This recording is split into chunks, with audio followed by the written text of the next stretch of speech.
Hello दोस्तों, आप सभी का स्वागत है आपके अपने यूट्यूब चैनल विराट कोचिंग में।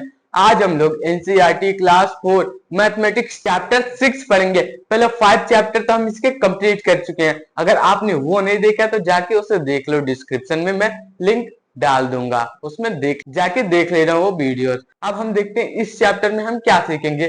तो देखो, इस चैप्टर में हम एक कबाड़ी वाली के बारे में सीखेंगे। मतलब वो कबाड़ खरीदती है, जैसे आपके घर में भी कोई पुराना चीज हो जाता है ज्यादा दिन, उसे कोई यूज करता है तो उसे क्या करते हैं, कबाड़ में बेच देते हैं। जैसे अब बहाते तो है नहीं, अब मान लीजिए कोई लोहे का चीज, उसे तो ऐसे बहा नहीं देंगे, उसे कबाड़ में बेचते हैं। जैसे साइकिल ये ज्यादा दिन से खराब हो गई है, ये टूट गई है, तो उसे बहाएंगे नहीं, उसे बेच देते हैं कबाड़ में। आपने भी ये नाम सुना होगा। वहां पर एक बहुत बड़ी दुकान होती है और उसी में जितना भी कबाड़ होता है सब उसी में रखा जाता है, फिर वो दूसरे को बेचते हैं। आप उनसे बेचेंगे, वो दूसरे से बेचेंगे और वो दूसरे से बेचेंगे, वो ऐसे कबाड़ इकट्ठा करते हैं।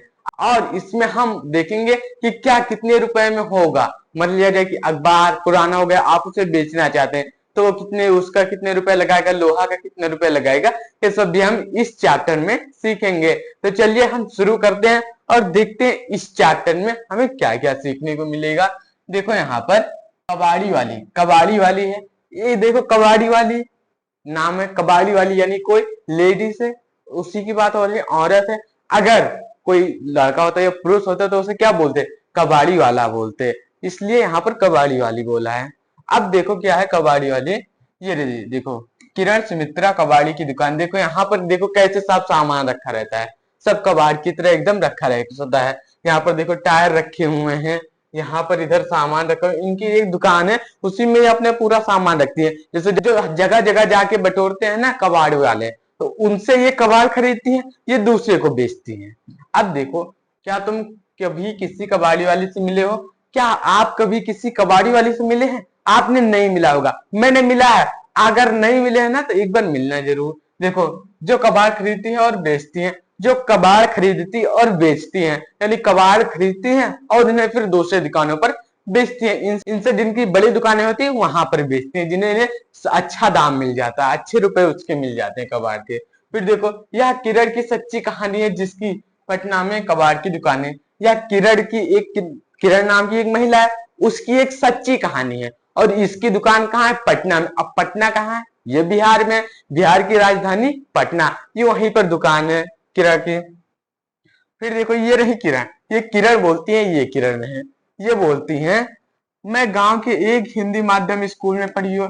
ये बोलती हैं कि मैं गांव के एक हिंदी माध्यम स्कूल में पढ़ी हूँ। आप कब कोई इंग्लिश माध्यम में पढ़ता है, ये हिंदी माध्यम में पढ़ी हुई है। मेरे पिता चाहते थे कि लड़कियां भी लड़कों की तरह पढ़ें। इनके पिता चाहते थे कि लड़कियां भी लड़कों की तरह पढ़ें। आप लोग लड़के हैं ना, जैसे लड़के होते हैं ना, उनकी उनकी तरह लड़कियां भी पढ़ें, इनके पिता चाहते थे। मुझे हिंदी और विज्ञान पढ़ना अच्छा लगता था, लेकिन गणित से मुझे नफरत थी।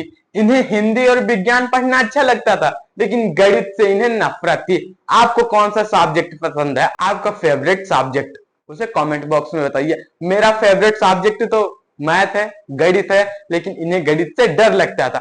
मुझे गणित और विज्ञान पढ़ने में अच्छा लगता है, लेकिन सबसे ज्यादा गणित पढ़ने में अच्छा लगता है। देखो, लेकिन गणित से मुझे नफरत थी, परंतु आज गणित ही मेरे सबसे ज्यादा काम आता है। ये बोलती है कि आज गणित से जिससे मुझे नफरत थी, आज ही वो मेरे सबसे ज्यादा काम आता है। अब कबाड़ खरीदती है तो उसमें हिसाब का क्या करेंगे? हिसाब में विज्ञान या हिंदी तो आप यूज नहीं कर सकते, इसमें क्या करोगे? जोड़ घटाव गुणा भाग यही सब करना होता है। जब हिसाब हम बनाते हैं तो हिसाब में ये कहाँ आएगा? हिसाब में तो हमने जोड़ घटाव गुणा भाग किसमें पढ़ते हैं आप? गणित में, इसलिए गणित ही काम आता है। इनके काम आया। मैं स्कूल में या कभी सोच भी नहीं सकती थी, ये बोलती है कि मैं स्कूल में कभी सोच भी नहीं सकती थी कि गणित मेरे इतने आगे चल के मेरा इतना काम देगा। फिर देखो, तुम क्या सोचते हो? क्या तुम्हें भी गणित मुश्किल लगता है? आप क्या सोचते हो, क्या आपको भी गणित मुश्किल लगता है? मुझे नहीं लगता, क्योंकि मैं उसी को पढ़ता हूँ ना, उसी सब पढ़ता तो सबको, लेकिन ज्यादातर टाइम उस पर लगाता हूँ, उस पर ध्यान देता हूँ कि इसे कैसे किया जाएगा। आज जिस पे ध्यान दोगे ना, उसी के बारे में ज्यादा आपको नॉलेज होगा, और वही आपको पसंद होगा। जो पसंद होता है उसी पे ज्यादा दिमाग लगाते हैं, और उसी को ज्यादा हम पढ़ते हैं और उसी में ज्यादातर दिमाग लगाते हैं।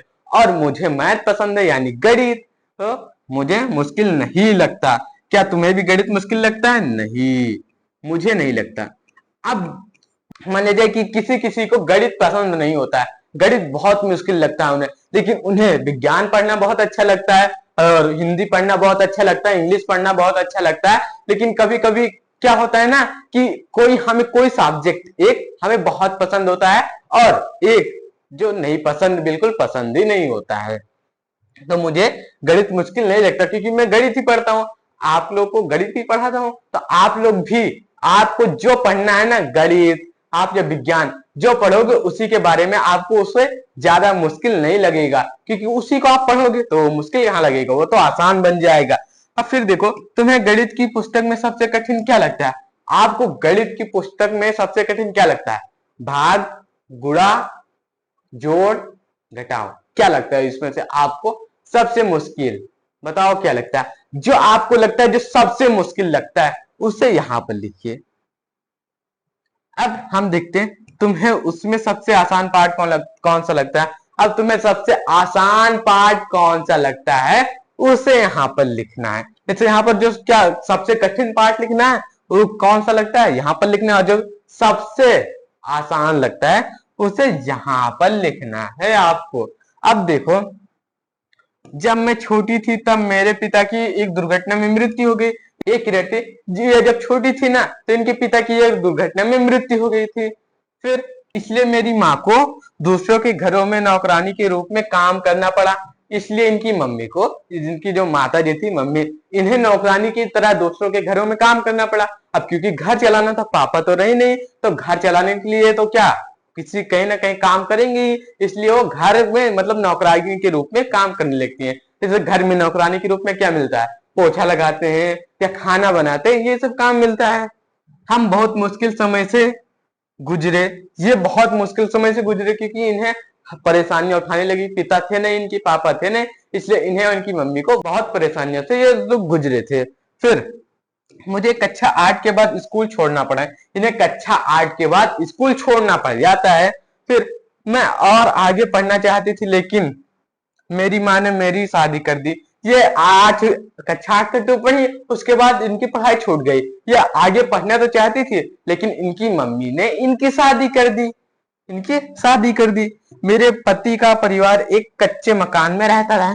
इनके पति का परिवार जो था वो एक कच्चे मकान में रहता था। इनके पति के परिवार क्या, उनके माता पिता होंगे, भाई बहन होंगे, ये सब लोग कच्चे मकान में रहते हैं। जैसे अब ईंटों का घर बनाए थे वो ऐसे ईंट के घरों में नहीं, वो कच्चे, जैसे पहले किसके बने होते थे, पहले लकड़ियों के घर बने होते थे, उसी कच्चे मकान में, या मिट्टियों के घर बने होते थे। मिट्टी आपने, अब ये मिट्टी में सोचना है कि ईंट मिट्टी से ही बनता है इसलिए मिट्टी वाला बोल रहा है, वो मिट्टी अलग होती थी। जो मिट्टी पे और जो मिट्टी होती है ना, ईंट बनाने से पहले जो मिट्टी होती उसी से ऐसे दीवार खड़ी कर देते थे, उसे पहले मढ़ा भी बोला करते थे। अब देखो, मेरे पति का परिवार एक कच्चे मकान में रहता था। उनके दो भाई और एक बहन स्कूल नहीं जाते थे, उनके दो भाई और एक बहन स्कूल नहीं जाते थे। फिर मेरे पति की चाय की एक दुकान थी, इनकी पति की चाय की एक दुकान थी। इनके क्या था, इनके भाई, इनके इनके पति के दो भाई और एक बहन स्कूल नहीं जाते थे और इनके पति की क्या, एक चाय की दुकान थी। अब हम आगे देखते हैं क्या है। देखो, पता लगाओ एक कप चाय की कीमत। अब पता लगाना है एक कप चाय की कीमत। देखो, लोगों से पूछकर एक कप चाय की कीमत मालूम करो, लोगों से पूछकर एक कप चाय की कीमत मालूम करो। आप अपने पापा से पूछिए कि एक कप चाय कितने की मिलती होगी। देखो, एक चाय की दुकान पर, एक चाय की दुकान पर, तो एक चाय की दुकान पर 10 रुपए की मिल जाती है, 10 रुपए की। होटल में इससे महंगा मिलता होगा। होटल में जैसे 50 रुपए की, 60 रुपए की, 100 रुपए के, ऐसे वहां पर मिलता है 50 रुपए की। लो, यहाँ पर देखो, एक चाय की दुकान पर 10 रुपए और होटल में 50 रुपए की चाय मिलती है। अब देखो, अगर एक आदमी चाय की दुकान से एक दिन में 30 रुपए कमाता है तो वह 10 दिन में कितना कमाएगा? अगर एक आदमी एक दिन में 30 रुपए चाय की दुकान से एक दिन में 30 रुपए कमाता है और 10 दिन में वो कितना कमा लेगा? तो क्या करिए, 30 को 10 से गुणा कर दीजिए। तो यहां पर हम क्या करेंगे, 30 का हम 10 से गुणा कर देते हैं। अब इस तरह जब कभी आपको गुणा करना हो ना, तो क्या करिए ना कि क्या ये करिए कि जो यहाँ पर है 30 है, तो इसी 30 को पहले उतार लीजिए और एक ये वाला जो जीरो है इसे यहाँ पर उतार लीजिए। लेकिन 300 रुपए 10 दिन में कमाएगा। अगर इसे हम सॉल्व करें तो ऐसे होगा, यहाँ पर 30 गुणे 10 करना है, तो शून्य से हम शून्य में गुणा करेंगे तो क्या आएगा, शून्य ही आएगा। तो यहाँ पर शून्य, कितनी भी बड़ी संख्या में शून्य का हम अगर गुणा करेंगे ना तो वो शून्य ही आएगा, हर हाल में शून्य ही आना पड़ेगा, उसे शून्य ही आना पड़ेगा। अब क्या करते हैं, अब आगे कोई संख्या है नहीं, तो अब हम यहाँ पर एक लगाते हैं कट, गुणा का चिन्ह। अब एक से फिर गुणा करते हैं, एक का शून्य में, अरे भैया जब शून्य को हम एक में या एक कोई भी संख्या को शून्य में या शून्य को कोई भी संख्या में गुणा करें तो वो शून्य ही आएगा। तो एक का शून्य में गुणा करेंगे कितना आएगा, शून्य, तो यहाँ पर शून्य। और एक का 3 में, अब जितनी भी बड़ी संख्या को एक में गुणा करोगे ना वो उतनी ही आएगी, हमेशा उतनी ही आएगी। एक से कोई भी कितनी भी बड़ी संख्या को गुणा करो तो वो उतना ही आएगी, यानी यहाँ पर 3 आ जाएगा। अब इन्हें जोड़ लेते हैं क्योंकि अब आगे यहाँ पर कोई नंबर नहीं है, तो अब जोड़ लेते हैं इन्हें। तो यहाँ पर शून्य में शून्य और यहाँ पर शून्य में शून्य जोड़ेंगे, शून्य और ये 3 आ जाएगा। यानी ये कितने हुए, वो 10 दिन में 300 रुपए कमा लेगा। यहाँ पर अगर आपसे पूछा जाता है कि 20 दिन में कितना कमा लेगा, तो 20 से गुणा कर दीजिए। इसी तरीके से गुणा कर देंगे तो आप क्या आ जाएगी, यानी कहा कितने रुपए कमा लेता है, 300 रुपए। अब एक महीने में कितने दिन होते हैं, 30। अब 30 से 30 को गुणा कर दो, तो अब देखो यहां पर 30 गुणे 30, ये शून्य। हालांकि हर एक महीने 30 का नहीं होता, एक 31 का भी होता है। अब देखो शून्य का शून्य में गुणा करेंगे शून्य आएगा, और शून्य का 3 में शून्य ही आएगा। फिर यहाँ पर एक कट लगाते हैं, गुणा का चिन्ह। अब 3 का 0 में करो, कितना आएगा, शून्य ही आएगा, 0 ही आएगा। अब 3 त्रिका 3 एकम 3, 3 दूनी 6, 3 त्रिका 9, यानी यहाँ पर कितना आ जाएगा, ये शून्य और ये शून्य जोड़ देंगे और ये 9, यानी कि वो एक महीने में 900 रुपए कमा लेगा। कितने, 900 रुपए कमा लेगा। तुमने ये जवाब कैसे निकाला, बातचीत कर, तुमने ये जवाब कैसे निकाला। अब देखो हमने जवाब ऐसे निकाला कि यहाँ पर जब एक दिन में वो 30 रुपए कमाता है तो और 10 दिन में कितना कमाएगा, तो हमने 30 को 10 से गुणा कर दिया, हमारा निकल के आ जाएगा। जब रोज 30 रुपए कमाता है तो 10 दिन में 300 रुपए कमा लेगा। और जब एक महीने में वो कमाए कितना कमाएगा ना, तो 30 से 30 को गुणा कर दो, कितना आएगा, 30 से 30 को गुणा करोगे तो आएगा 900 रुपए, यानी वो एक महीने में 900 रुपए कमा लेता है। फिर मैंने अपना खुद का व्यापार करने की सोची, ये किरती वो अपना एक खुद का व्यापार करने को सोचती है। जैसे अब कोई आपने देखा होगा कहीं किराने की दुकान रखते हैं, सब लोग अलग अलग अपने अपने हिसाब से करते हैं, जिन्हें जो काम पसंद होता है वो करते हैं। अब जैसे आपकी पड़ोसी की दुकान, आपके पड़ोसी के यहाँ दुकान होगी, तो जहां पर देखो वो क्या आपकी जरूरत के सामान की चीजें रखते हैं जो मिल जाए, जैसे चॉकलेट टॉफिया ये सब रखते हैं, तो वो अपने पसंद के रखते हैं। वैसे एक अपना व्यवसाय करने की सोचती हैं, यानी अपनी एक दुकान रखने को सोचती हैं, एक व्यापार करना चाहती हैं। देखो कभी एक चूड़ी की दुकान खोलने की सोची तो कभी दर्जी की दुकान, ये कभी एक चूड़ी की दुकान खोलने की सोचती है तो कभी दर्जी की। अब चूड़ी यानी वो चूड़ी बेचती है, यानी चूड़ी लाके अपनी दुकान में रख के फिर चूड़ियां बेचती। और दर्जी की यानी एक टेलर होता है ना, तो जिससे आप कपड़े सिलवाते हैं, उसका काम ये करना सोचती थी कि ये करूं या ये करूं, कंफ्यूजन था उन्हें। लेकिन मेरे चाचा ने कहा कि हम कबाड़ी की दुकान खोलकर ज्यादा कमा सकते हैं। लेकिन इनके जो चाचा जी थे वो बोलते हैं कि हम लोग कबाड़ी की दुकान रखकर ज्यादा कमा सकते हैं। फिर क्या, कबाड़ी की दुकान रख लेते हैं। देखो 2001 में मैंने और मेरी सास ने मिलकर कबाड़ी की दुकान खोली। 2001 में इन्होंने और इनकी सास, अब सास किसे बोलते हैं, देखो इनके पति की मम्मी और ये मिलकर एक 2001 में कबाड़ी की दुकान खोलती हैं। हमने दुकान के लिए अब ये कितने रुपए उधार लिए, तो क्या करते हैं, इकाई दाएं आपको याद होगा तो पढ़ते हैं, इकाई दाएं सैकड़ा हजार, 8,000 रुपए उधार लिए थे इन्होंने। कबाड़ी की दुकान खोलने के लिए 8,000 रुपए लिए थे। पता लगाओ उधार क्या। अब पता लगाओ उधार क्या। अगर आपसे मैं बोलूं कि आप मुझे 5 रुपए दोगे तो आप मुझे दे दोगे, तो आपका मैं उधारी हो जाऊंगा, यानी मुझे फिर से आपको देना पड़ेगा, उधारी मैं हो जाऊंगा। आपसे क्योंकि लिया तो मुझे भी तो आपको देना है। ऐसा तो है नहीं कि आप मुझे दे देंगे तो भूल जाएंगे, लेंगे नहीं, लेंगे, तो वही मैं उधारी हो जाऊंगा, आपका उधार हो जाऊंगा, 5 रुपए उधार हो जाऊंगा। क्या तुमने कभी किसी से उधार लेने के बारे में सुना है? किस लिए? क्योंकि क्या आपने किसी से उधार लेने के बारे में सुना है? मैंने सुना है, मैंने कई तरीके से सुना है।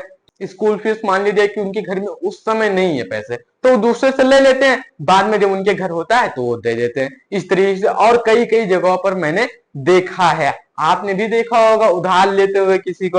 आपके यहाँ बिजली बिल चेक करने आ जाए और उससे जब आपकी पापा की सैलरी नहीं आई हो और आपके घर में पैसे भी ना हो, तो अब वो पैसे मांगेगी तो आप क्या करेंगे?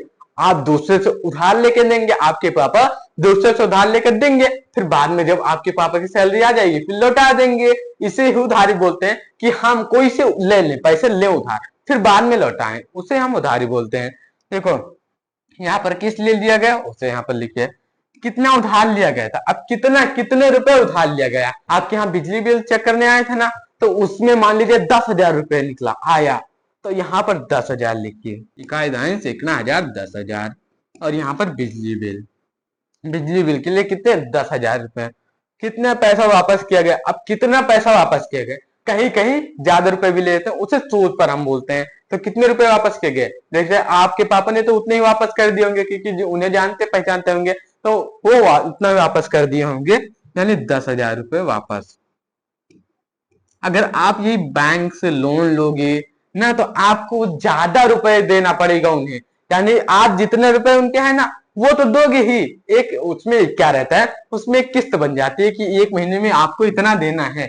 अब मान लीजिए कि मैंने बैंक से 10,000 रुपये उधार लिए और वहां से मुझे लौटाना है, उन्होंने बोला कि आपको, हाँ आपको हर महीने 2,000 रुपए लौटाना है, 2,000 रुपए लौटाना है। और ये इन्होंने कितने दिनों तक रखा? वो इन्होंने 6 महीनों तक रखा, 6 महीने तक उन्होंने इसे 6 महीने तक रखा कि आपको 2-2 हजार करके 6 महीने आपको देना है। तो अब यहां पर देखो कितने रुपए ब्याज बन जाएंगे उनके। अब इसे 2,000 को हम 6 से गुणा कर लेते हैं, 6 से गुणा करो कितना है, शून्य में शून्य, शून्य और शून्य, 6 दूनी 6 कम 6, 6 दूनी 12। अब देखो यहाँ पर कितना देना पड़ा, इकाई दाएं सैकड़ा हजार 10,000, तो यहाँ पर 12,000 हमें देना पड़ा है। और हम मैंने लिया कितना था, 10,000, तो 12,000 में से मैं 10,000 घटा देता हूं और मेरा निकल के आ जाएगा कि मैंने उन्हें कितने रुपए फालतू में दिए। तो देखो यहाँ पर उन्होंने मुझसे 2,000 रुपए फालतू लिया, इसी को हम ब्याज पढ़ते हैं, ब्याज बोलते हैं। अब आप जब क्लास 7th 8th 6th में जाएंगे ना, तो साधारण ब्याज, चक्रवृद्धि ब्याज, मूलधन, इन सब के बारे में और अच्छे से डिटेल में सीखेंगे, उस पर हम और भी अच्छे से सीखेंगे। इसमें तो हम इतना ही बताया कि मान लीजिए हम उधार किसे बोलते हैं और कितने रुपए के पैसे वापस करते हैं, वहां पर एक लिमिट रहता है कि आपको इतने रुपए इतने दिनों तक देना होगा। वो अपना ले लेते हैं, वो बड़े चालाक होते हैं, अपना तो पैसे ले लेते हैं बल्कि आपका फालतू लेते हैं, क्योंकि उन्होंने आपके मौके पर पैसे दिए तो वो तो कुछ तो लेंगे ही ना अपना।